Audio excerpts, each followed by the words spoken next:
Okay, good evening, everybody. Welcome to our interview tonight with Zahz HewLen.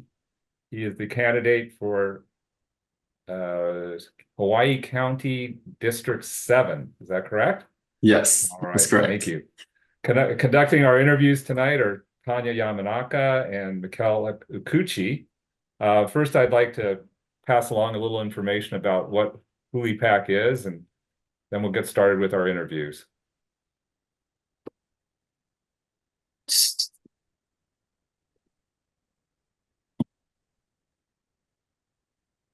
Oh, did you ask me to do something? I'm sorry. No, I'm having. Okay. I was like, I can say something if you want. Go ahead. Well, Tanya. HULI PAC is a grassroots community driven political action committee. So we're pretty much looking at a lot of times when we go to testify for on behalf of the āina, on behalf of the people, what we notice is that no matter how many people come out to testify, our wishes are ignored or discounted or not incorporated. So, that's pretty irritating at both the state, county, and certainly federal level, but we don't really focus there. We're mostly focused here on the local level, and we're made up of all volunteers from across Hawaii County. And it's really good work. It's really good volunteer work, actually. And I'm sure you have a lot more to add, Jeff. Oh, all right, let's get started with the interview. Who's asking the first question tonight? I can ask the first question. All right, go ahead. Okay, so my first question is, do you think the current council is effective? If yes, why? And if not, what do you think needs improvement? So are you talking about in its structure or? Yeah, and just its effectiveness and getting stuff done, its structure, its intercommunication, anything that you want to touch on. Yeah, no, I think for me, and this is just what I've observed in attending council meetings and committee meetings as well outside of council. I think that we have a huge lack of cohesion between departments, and there's a lot of overlapping as far as jurisdiction and authority in things like water and parks, and so it creates this inability to kind of get on the same page for some committees and the council as a whole, right? So it's like a very slow moving process just to get to the council. And the council itself, I think could be effective, but I think if we were able to have a little bit more cohesion between committees, departments, then the council can be able to do their job a little bit more effectively. Thank you. Okay. All right. So focusing on your district, what do you see the most pressing topic is, and what would you do to address that issue? Okay. You can iron it down to one. Let me bust out the list. District 7, I think so. The most pressing topic I think is the wastewater treatment plant and mitigating that. I mean, it's not, we don't have an option. That's something that needs to get done. Environmentally, it's just, yeah, we've got to address the issue. And the reason why I say the wastewater is understanding where we are as far as capacity related to that, where we are as far as budget, like how much is that rectifying that issue going to affect our budget for other infrastructure needs, because District 7 has major infrastructure issues that are critical to health and safety. I can't even think of what would happen if we needed to evacuate Ali'i Drive. The Kahakai Elementary is down there with one way in and one way out. We have intersections that are constantly experiencing accidents, and we have bikers and pedestrians on on the shoulders that are not safe and not safe to use. There's no bike lanes. So we have across the spectrum issues related to infrastructure. And that's as big as, you know, wastewater treatment all the way down to simple markings on the road for pedestrians and bikes. Another issue is, you know, the humans that live on our streets and our parks. We're just playing whack-a-mole with them and moving them from place to place, and that is not acceptable a way of addressing or approaching this level of outreach to humans that are in critical need of resources, both mentally, physically. So yeah, I mean, we've got a ton of issues. Housing crisis, that's another thing that we've got going on. And then also the civic engagement, especially in people of my generation, millennials and younger. I think there's huge lack of education and involvement of our generations. And that's prevalent because I went and collected signatures, and out of all the signatures that I collected, and these are people that I was like, okay, do you live in District 7? Yes. Are you registered to vote? Yes. Okay, sign. You know, out of that whole list, only half of them were actually valid. You know, so that tells me that there's this huge disconnect between the general public and what district they live in, and you know who's representing them, and so those are some major issues that I think exist in District 7, and most importantly, infrastructure.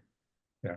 So you've identified some issues that we've been grappling with for quite a long time, from infrastructure to wastewater treatment to homelessness. If you were on the council, what would you do differently than they're doing now to help resolve these issues? What kind of recommendations would you make, and what would you do to help resolve these issues you identified? Yeah, so I mean, we could tackle one by one. I don't know, but you know, as a council member, I think I guess what I've observed within our community is, you know, a lot of people that are willing to put in the work just on a community level, right? We have amazing organizations.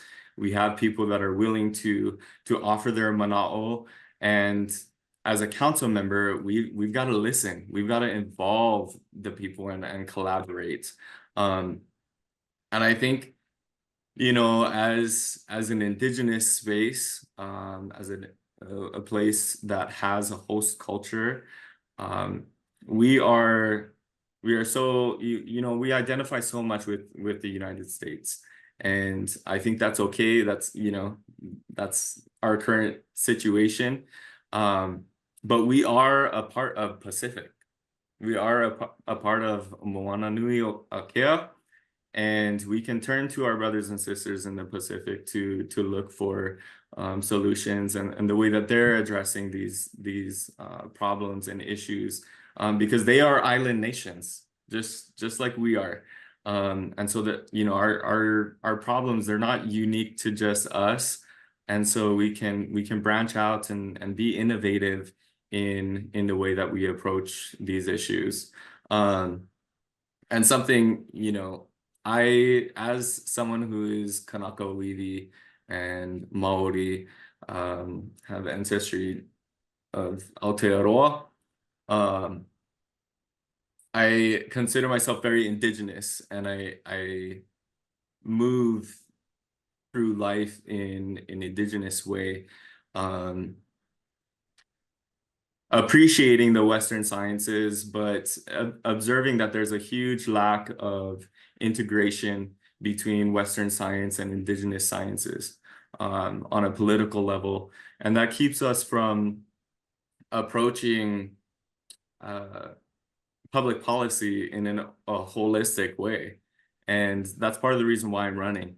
You know, I've seen that we just need koko in critical decision-making spaces. Yeah, so All right. thank you for the Thank you. question. Mahalo. Hopefully that Next- answers that.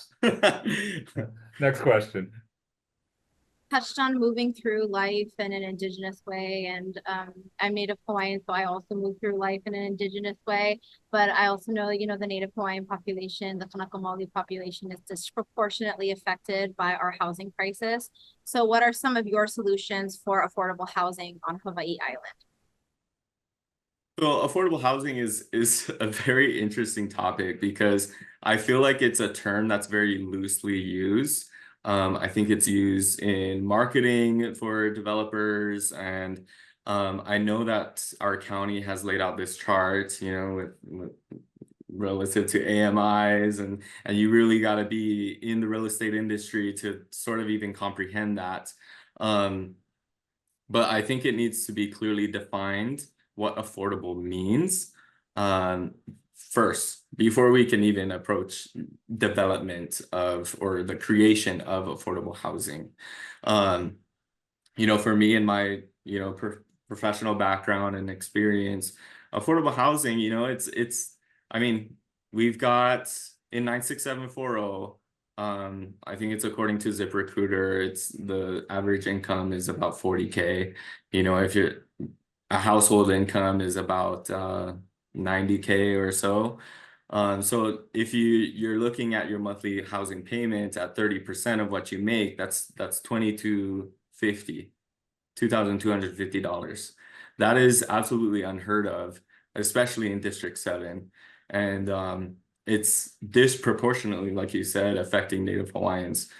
And one thing we can do specifically for Native Hawaiians is making sure that Department of Hawaiian Homelands is fulfilling its purpose in getting our people on the lands. I believe we're almost to 29,000 people on the wait list, and that's completely unacceptable. You know, I also think that the blood quantum is, you know, a tool of colonization, and it's proof that we are still fighting cultural erasure, that we are still up against colonization. And so that needs to not be a thing. We need the HHL needs to fulfill its purpose. We need our trusts to fulfill their purposes in serving the Native Hawaiians. And we just need to create space. We need to create space for Native Hawaiians, because our people are the nutrients of this āina. And especially in District 7, we are depleted of that nutrients. And so we have to create space for Native Hawaiians to come back, to gather. I'd love to see just meeting places as well.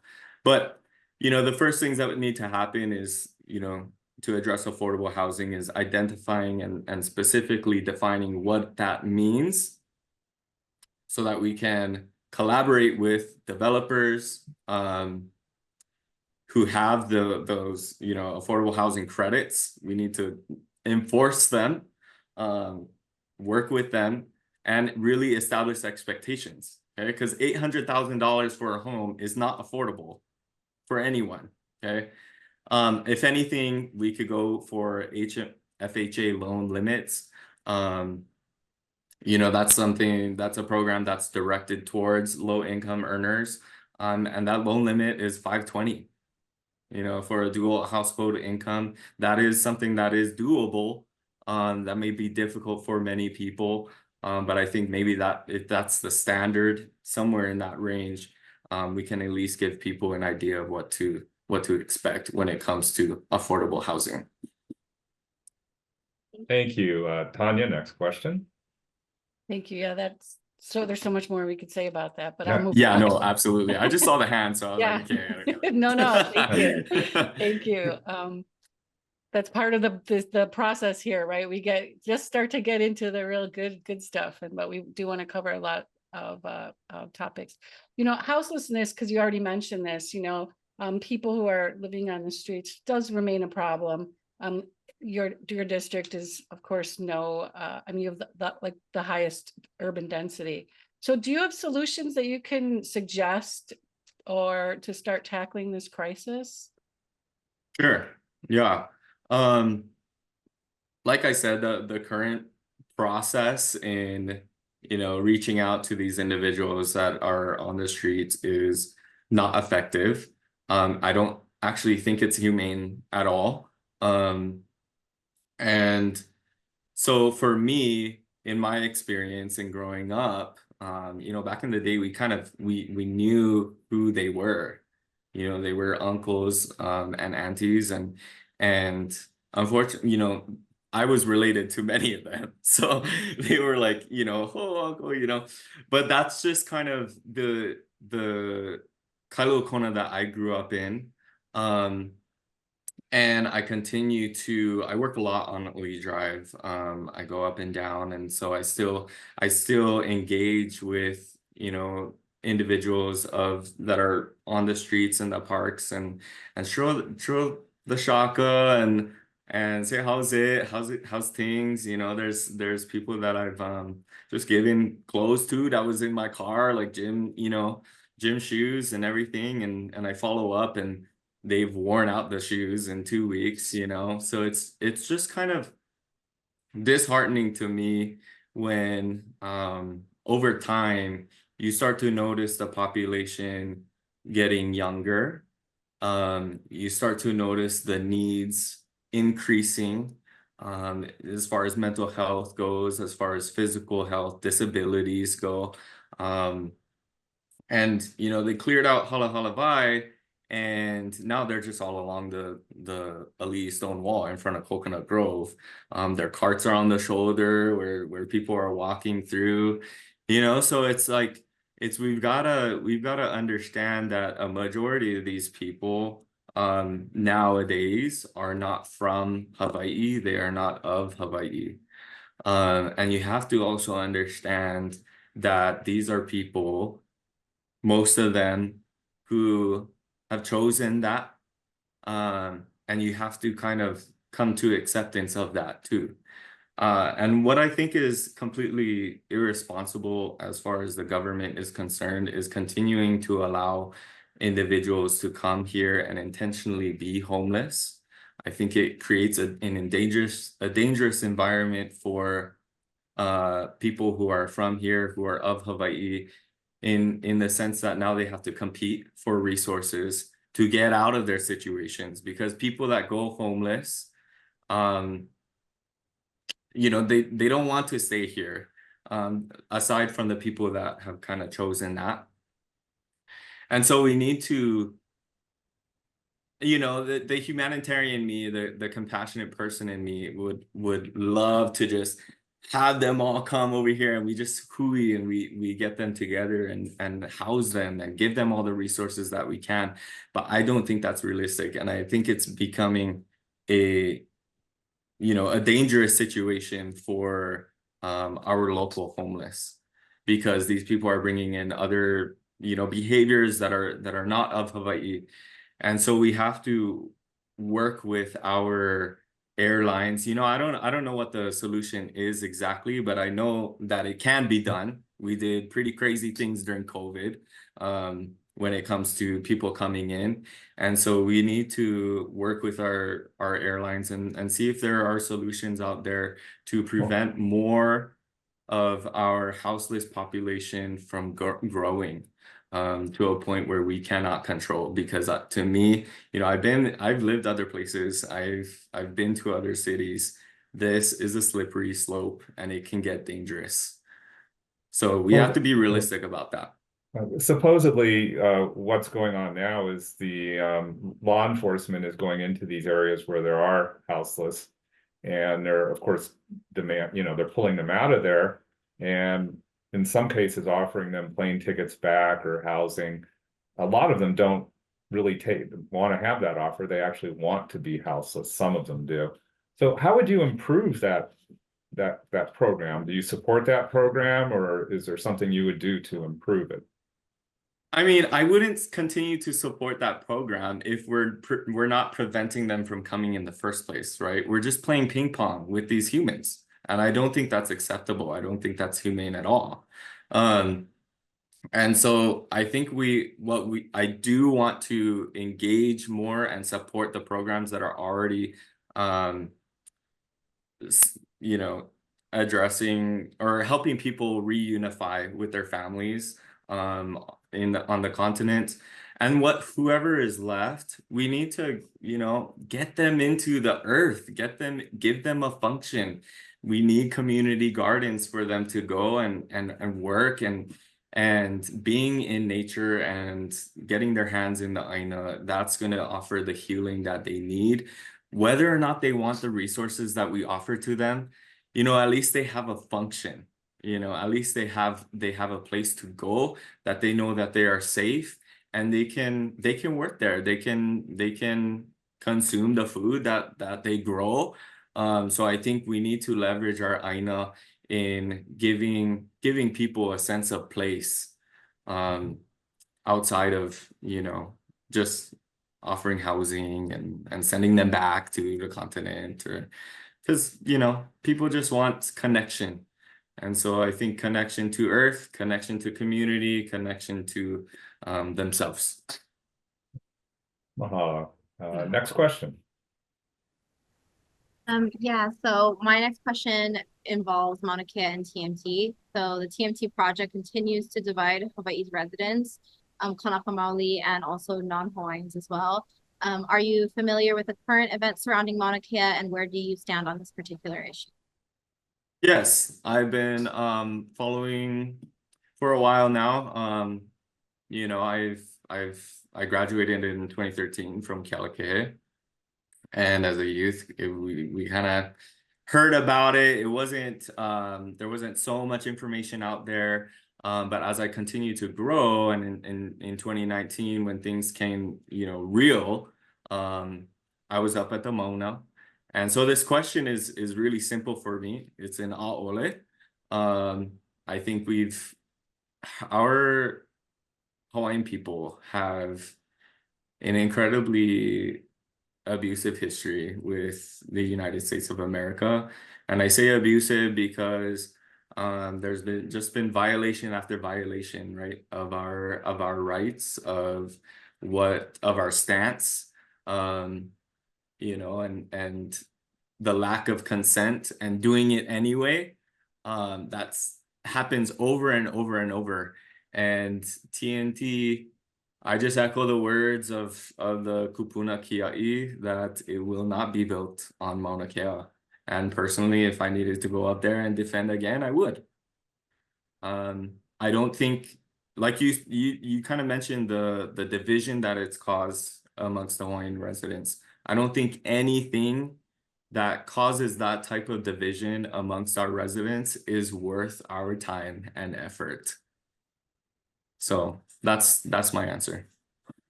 Thank you. Mahalo. Thank you. That last statement was pretty insightful, so thank you for that. I don't know how familiar you are with the draft of the County General Plan 2045 that we had a chance to comment on as the public through April 1st. But many folks struggled to access that draft and to provide comments. Felt like a lot of communities and people, kupuna in particular, Native Hawaiians, and other people who don't have access to technology, or there's just so many things that was an issue with being able to evaluate the general plan. That's aside from the fact that the whole process lacked transparency and true outreach from the county. So I'm curious just how you thought the process was going and what you think in general about the draft plan. And if you would have any recommendations on what, these guys could have either done better, or how you would address it if you were a council person, because this is be the next how many decades for us now, 2.5 decades. Yeah, no, for sure. Like the general plan, well, I'll go back to the beginning of your question. The general plan was a major flop, just to be frank. I personally was made aware of it in November of last year. And as soon as I was like, you know, there's some anxiety to that, especially as a Kanaka Weavy, because again, you know, these are critical decisions that are being made in spaces that we're just unsure of. We don't know who's making these decisions and who's redrawing these zones and whose influence is in it. And so you know, back then I believe the deadline for commenting was like a month and a half from when I found out, you know, and unfortunately they extended that. But for people who are watching, the deadline was April 1st. They stopped commentary. The planning department currently is sifting through 3,000 different comments, so they have a lot to do. And they're supposed to have another draft by July 29th, which will go back into the public. And once that round of public commentary happens, they have 150 days to propose a final draft, right? And sorry, I just wanted to get that out there because people just don't know what the timeline looks like. And so my main concerns with the council and the county was the outreach about it. You know, I've asked, the only reason I found out about it was tuning into a presentation that the planning department did with the West Hawaii Association of Realtors. And I was asking, you know, how are you advertising this? How are you getting it out to the public? And their response was, well, it's on our website. You know, and I had questions about that because I'm like, okay, your website isn't exactly user friendly. The layout itself was completely not user friendly at all. And it was hard to kind of see what was changed, you know, and I think that we just could have done better. My thoughts on the general plan itself is I think it's an important document, but I'm also really concerned for the CDP, the Kona Community Development Plans, and the action committees around the island, because I attended the last CDP Action Committee meeting, and it appeared to me as though the two plans were not lining up. There was no cohesion there. So that's super alarming to me in the sense of like, okay, the general plan points us in the direction, but the CDP is how we get there, right? So that needs to line up and there needs to be more cohesion there. That's something that I would like to see.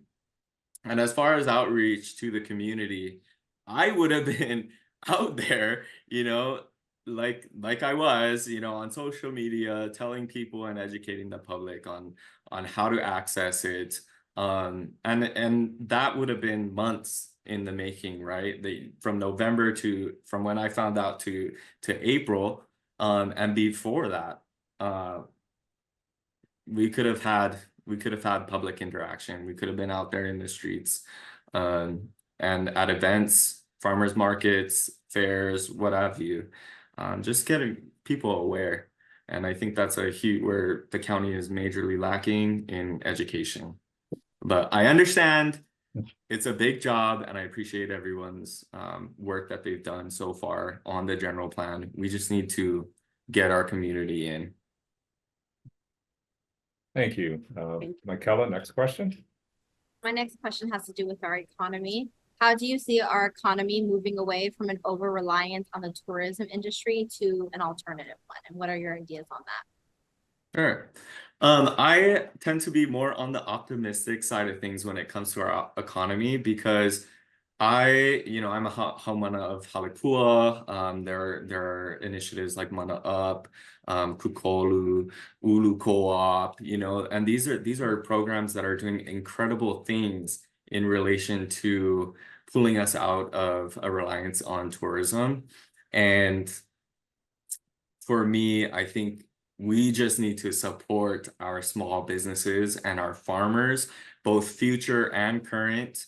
And we need to we need to bolster the programs and the organizations that are supporting these things, supporting these initiatives. And so that's what I would do. I would definitely fight for our small businesses, because Hawaii is not, as a small business owner myself, owner of a startup, Kukui Maoli, I definitely feel the pains of being a small business in Hawaii, and you know, and just communicating and collaborating with other small businesses and sharing our pains. You kind of get a real insight on how much people are paying in taxes, and you know, the 50% going to taxes, and then the other 50 they're running their business on. They're paying for bills, they're feeding their families, you know, they're just living, they're paying for car payments, you know. And so we need to make this transition where we are supporting our small businesses 100%, as well as our farmers, our agricultural people. And that begins with infrastructure, right? We need to supply our farmers with all of the infrastructure they need, and doing so in an indigenous way, right? In scale, approaching the economy holistically, in understanding that we can apply indigenous sciences into contemporary spaces, like revitalizing local i'a and our kalo farms, and supporting those initiatives. So that's what we need to do, and I think we're on the right track, because our community has led the way. We understand what we need to do, and I think you know, I totally have hope and trust in our people, our community, especially Native Hawaiians, because we are so resilient and so adaptable that we can pull ourselves out into a more balanced ecological system. So I'm going to kind of ask a kind of an add-on to that, because you've touched on a couple different things here, because you've connected economy to our farmers, of course, and ag. And so I just want to bring in the term food security, because how could you support like local food hubs, which you're talking about, and other ideas like that support local, fresh, and easy access to healthy food in all the areas of our island? And then should the general plan reflect, or at least acknowledge, the presence of having a subsistence economy as well? Because there's no real, there's no mention of a subsistence economy, nor is there anything that ties like growing food and having food grown for our local populations, you know, something that should be, in my mind, a top priority, personally. No, absolutely. As far as the general plan, I'll just answer that because I'm not too, yeah, I think that answer is pretty straightforward. I don't know how that could be incorporated into the general plan. It sounds like more of a community development plan type of thing, in kind of identifying which spaces are public and how we can fill those spaces with food, right? How we can utilize, and this is across the board, right? This is in relation to housing, commercial uses, and everything. It's identifying what's currently there, what we have access to, and ensuring that those spaces are used to their highest and best ability and capacity, right? And I think when it comes to food security, it happens at the nucleus level, our ohana, our individual single family properties, you know, our condominiums. I mean, there are incredible solutions out there, whether you have āina or you don't, to grow your own food. You have garden towers now. I don't know if you've seen those, you know, hydroponics, or I don't know. I forget what the term is, but yeah, and just utilizing, or just pushing education and efforts into food security on an individual ohana basis. And that goes for, you know, I don't care if you live in Keoho Vistas or you live up in Honolulu on a farm, right? All of us can grow food. All of us can exchange with each other, our neighbors, in that manner. And I think that's for the betterment of our community. It's what will increase community engagement, and that's what I think is we need direly, is to come back to a space of community within our places. So mahalo for that question, because I love gardening. I love being in the dirt, and it's something that I'm super passionate about. It supports mental health, physical health, and understanding real connection to āina, and understanding and feeling empowered, right? Because you know that you grew this and it's of this āina, and you're consuming āina. You're indigenous, like in an indigenous way, you are connected to this place, and you're consuming it, which is beautiful energy, and so incredibly healing. Hey, next question. Pivot a little bit, and we're going to go into marine management and conservation. So coral growth depends on successful fertilization and attachment. Would you support closing public beaches in West Hawaii for a few days each year during coral spawning to facilitate coral growth? Absolutely, no questions asked. I mean, I think it's being done at Kahalu. I think we need to identify those places that need it more. And I also think that as far as like coral health goes, again, we've got to tackle that wastewater system. The health of our oceans and our corals is a huge indicator of how our health as a people, as an island nation, you know what I mean? As an island as a whole. From what's under our ocean, our moana, all the way up to the mona. We have to be aware of the health of the entirety of the ecological system that exists here in Hawaii. And we have to malama and nurture the places that need it the most, because it's going to fluctuate. There are going to be times where we need to be focusing on the mauna and our vanahele, and then other times where we need to be focusing on the kai. And right now, you know, with the environmental impact that our wastewater system has on our oceans, and providing an overload of nutrients to our coral, which is producing algae, and that's not an environment where our coral can thrive, we need to address that. Thank you. Thank you. So, You know, can I ask a quick question? Sure. Absolutely. We seem to be having a energy problem on the Big Island. As I understand it, there's been rolling blackouts.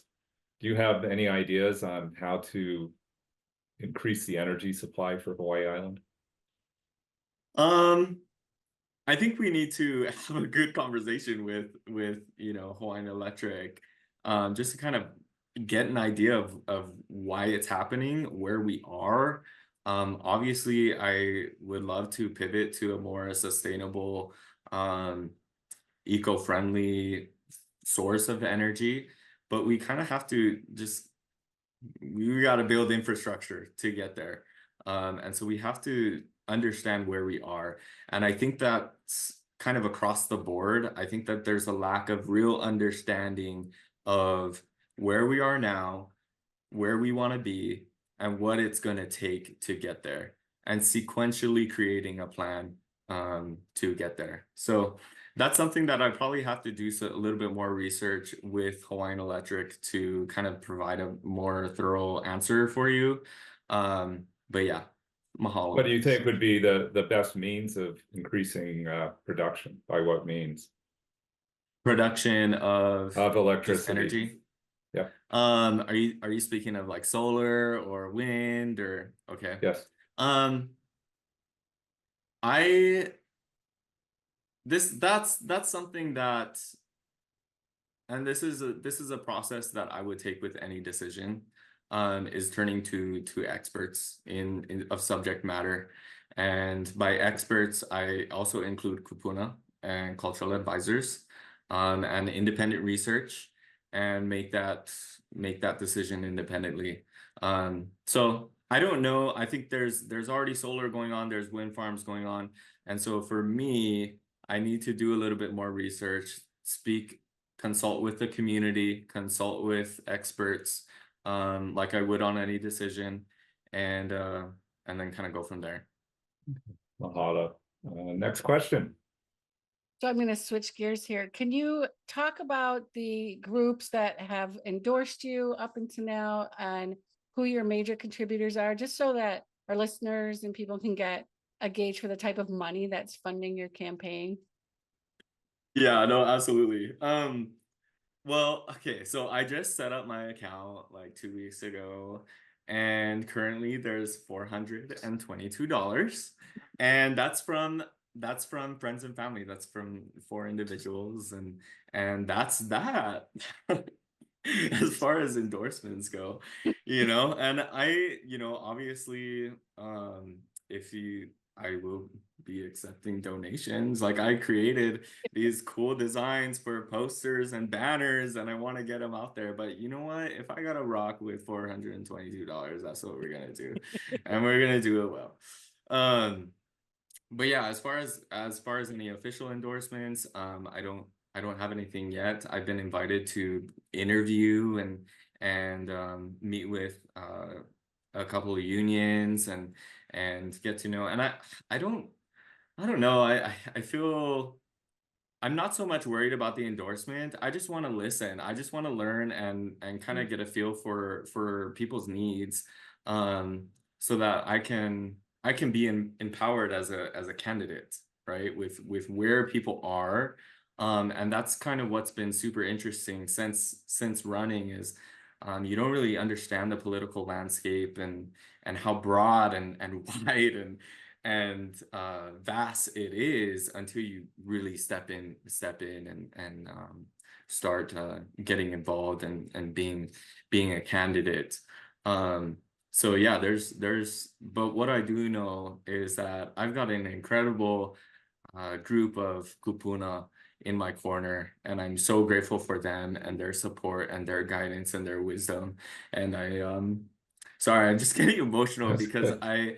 I really, as someone who is from Kona, and spent time away from home for a little bit and experienced much of the world. I gained education, started a career, came back wanting to focus on serving my community and coming to find out how many roadblocks are in the way and the direct sources and how much we've changed since I was coming up. But the consistency in our kupuna, it's just incredible to me. And not a lot of them are around anymore. I'm the youngest of my ohana. I'm the baby, and so they're deeply missed, but I'm so grateful for the kupuna who have my back today. Right. One last question. So I think we should finish off with the waste issue that we have going on here, because that's something that you've talked on, you've touched on it multiple times, and I can tell you're passionate about. So obviously it's a big problem, but how would you support waste diversion and improved waste management on our island? What are some of your ideas in regards to that particular issue? Yeah, so we definitely need to start recycling more. I've definitely lived in other places where their recycling is on point and ours is just not there. I don't know what happened, because growing up, I was taking the bags to Atlas and cashing in, for my birthday money, and that, it's just not inclusive or like as convenient as it used to be. I don't know what needs to happen to get our community to recycle.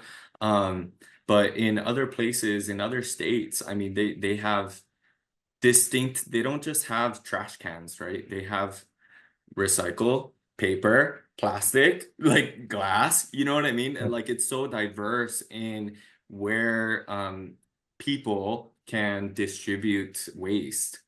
So we have to come come back to that.